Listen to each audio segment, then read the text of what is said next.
Mandian astral oracles. I wanted to share something I've really been thinking about, and I hope I can bring this through coherently, because it's such a massive complex of ideas that I haven't quite figured out.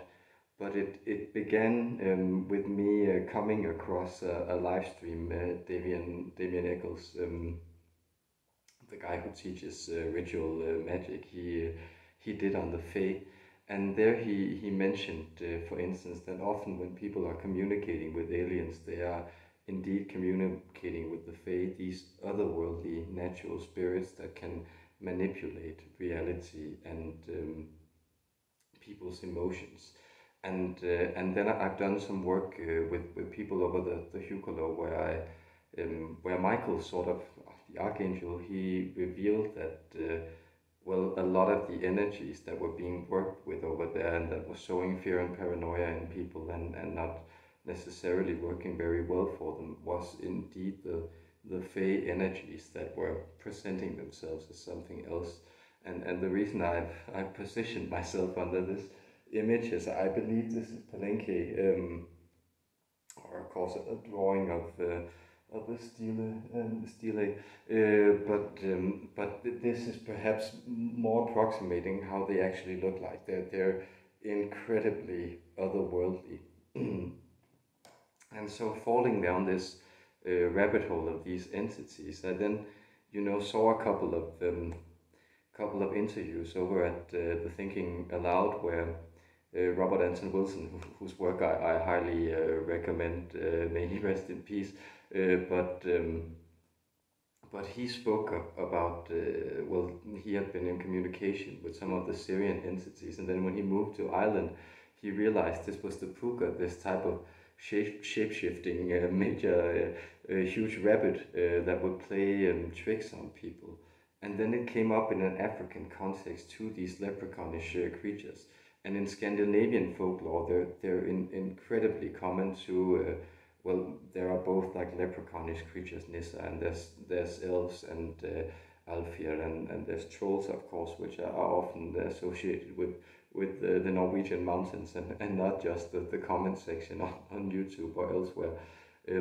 So it seems to be like a perennial pattern with these shape-shifting natural spirits who often appear as small tykes, but like little playful creatures, but can assume very different roles and figures and appearances, and essentially be able to appear as they want to. And of course you could also argue that the king of these natural spirits in some aspect is the Lord Pan, who's sort of also a dark opposite to Mercury, but the one who strikes instead of either awakening or lulling people into sleep, he strikes people's heart with panic, and that's this major feeling of being overwhelmed by natural forces, which you could say is very much their weapon, that they are able to manipulate human emotion and fear and delusion. So very interesting creatures, and well, I've been thinking about this a whole lot. And then it occurred to me that, well, the Greys, they have this appearance of little, little green or, well, grey tykes, right? And the weird thing is, of course, that I channel so many energies. And my impression is when I channel the Greys, or I'm dealing with the hybrid program in general, they have a completely different vibration than the other alien types. Like if you're working with the Syrians, or you're working with the Arcturians, who I of course love to communicate with, or the Pleiadians, or even the Scorpios of Antares, or even the Mantis, you have this impression that, okay, that they sort of belong to the same realm that I do, but they're just different, or reside in different planes, or come from physical other physical spaces, but they can usually like point to a map and say, yeah, this is where I come from and this is the details of my world.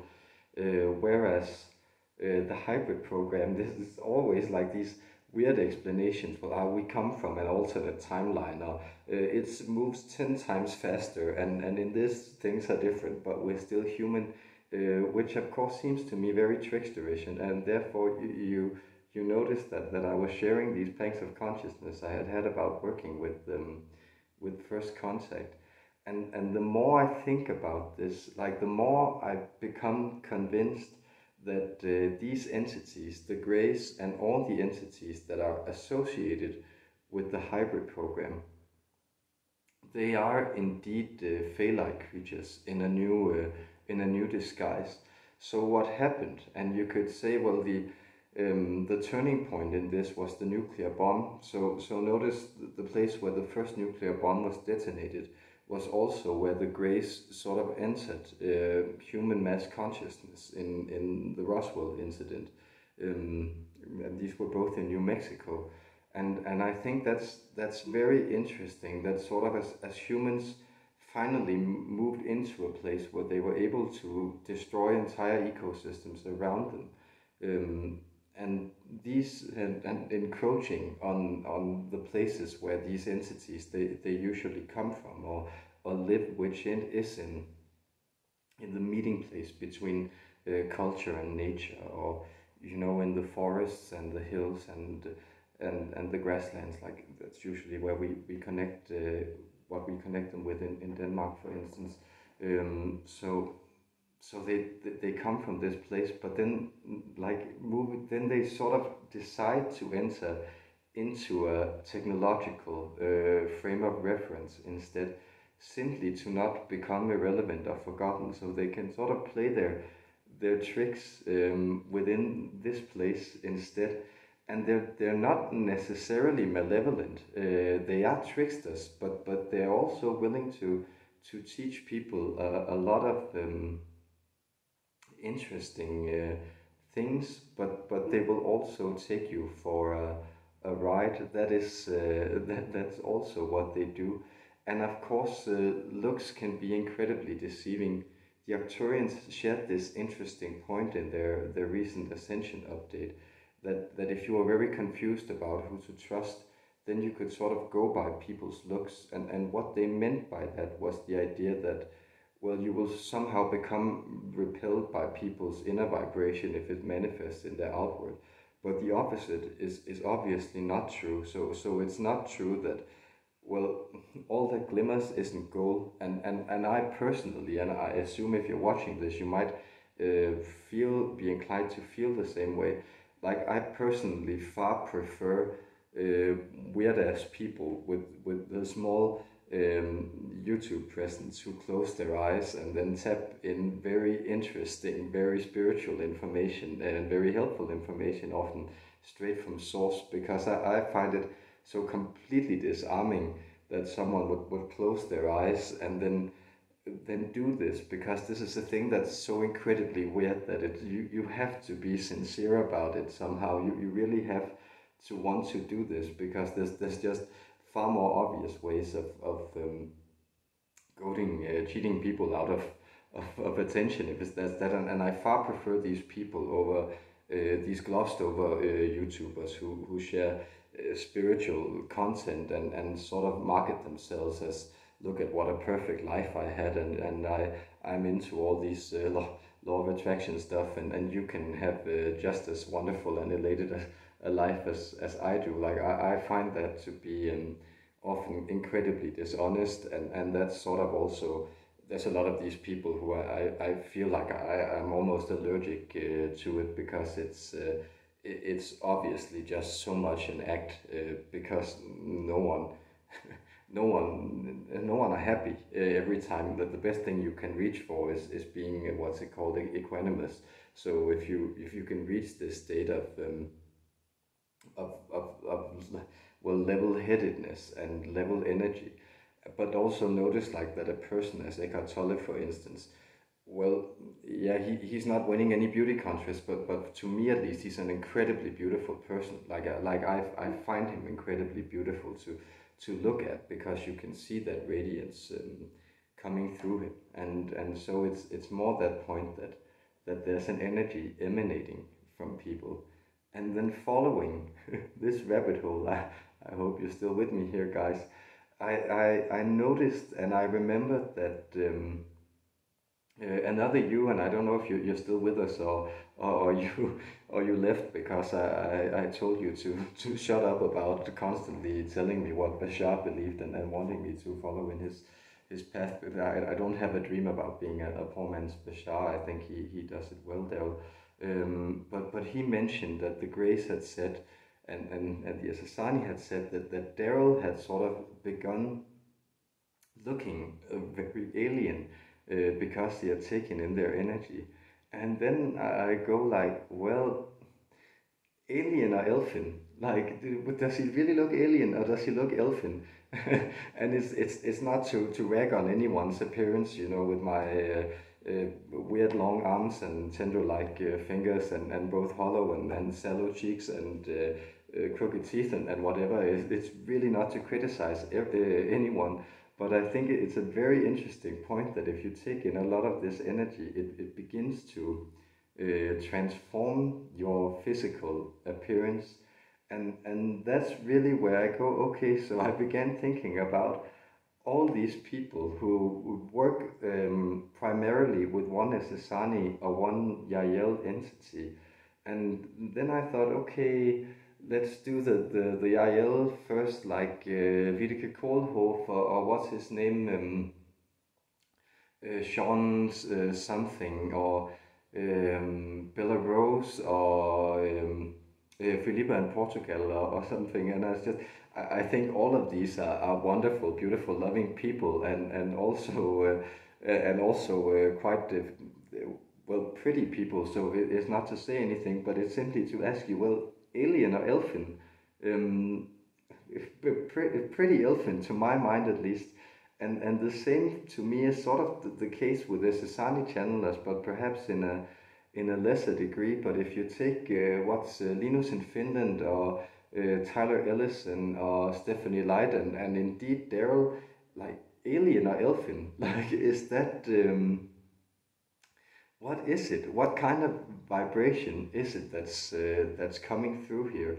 And then, well, the point that I would like to try to reach, because it's simply me trying to share this, that really that really stimulates my curiosity, is well, how do you deal with these entities then? Because, for instance, Bashar has made a whole lot of false predictions through the years.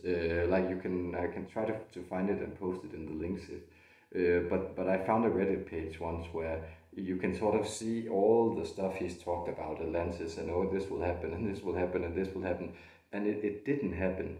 And the myths I'm drawn to, or that maybe explain this, for instance, is that there's a classic Scandinavian myth about Elven girls, and then they're incredibly beautiful, and then they lure young men out into the woods, and but they have a hollow back, and then they lure them into the lake where they drown.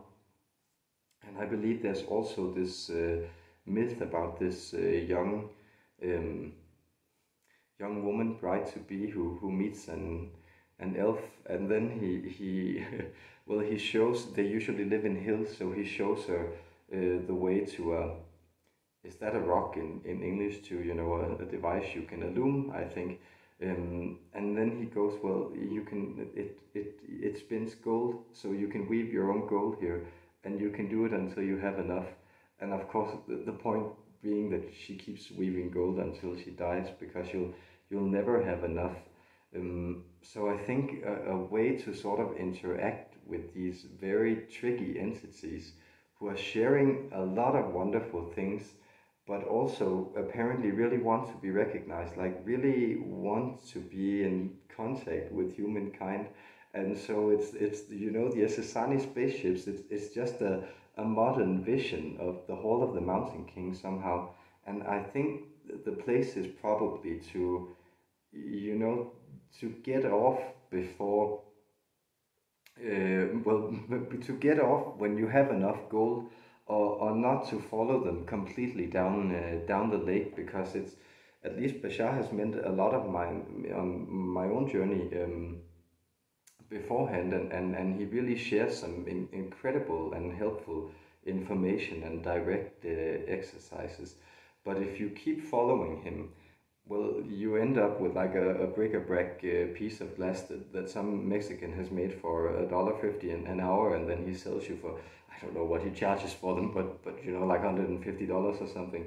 And that's like the place where you're being had by them, the place where they sort of distort your own sense of illusion. And of course, for instance, the Hopis believe that the reason that the ones with the four sons, the previous versions of Earth, they passed away, it was because of human greed. So it's always that if you can sort of mobilize your greed, or relinquish it once you actually only take what you need and what you want personally from this place. And this of course goes for my practice too. Then you're probably safe. But like if you keep following it down the tunnel, they they they will somehow have you. And that was also what appeared in Hermes yesterday, like that place where you sort of follow down to a space where you're being made a fool of in your own eyes, and that's teaching you the hard lesson. And that's probably, you know, buying an Sasani crystal instead of just going outside and picking up a rock and then using that as a permission slip for first contact instead, if that's what you want. And of course, the myth that I would like to finish this talk with is Rumpelstiltskin, because notice what happens is that it's actually this childlike or a childless woman who he then, I believe, grants a firstborn, and then he says, okay, but when they turn 18, I'll be back, and then you have to guess my name, or I'll kill them, or I'll take them from you. And the idea is that, well, if you got their name, if you got the true name, if you're not deceived or fooled by appearances, then you sort of get to keep the prize without having to pay the cost. And I think that's an incredibly interesting point to start applying to interacting with a lot of this alien stuff. And I would actually have loved to ask some other entities about it, but I'm almost like, well, who can I ask? I could bring through Michael, or I could talk to the Arcturians, who I find incredibly trustworthy, and and who I feel like I'm perhaps more physically aligned with than any of the other species myself. I could do that, but I think like it's probably best that this is just a talk sharing weird perspectives, and then I can try to see if new points arise, and who to consult on this. But I hope that it's been interesting for you, because it's such an amusing pattern for me to follow, like intellectually and experientially, just this idea like alien or elfin, like who is it we're really talking to, and what kind of games are they playing, and what kind of games can we play with them, and how we do that in a way that's the most beneficial. So well, yeah, thank you for being here, and hope you also enjoyed that talk, and blessings and love to all of you out there.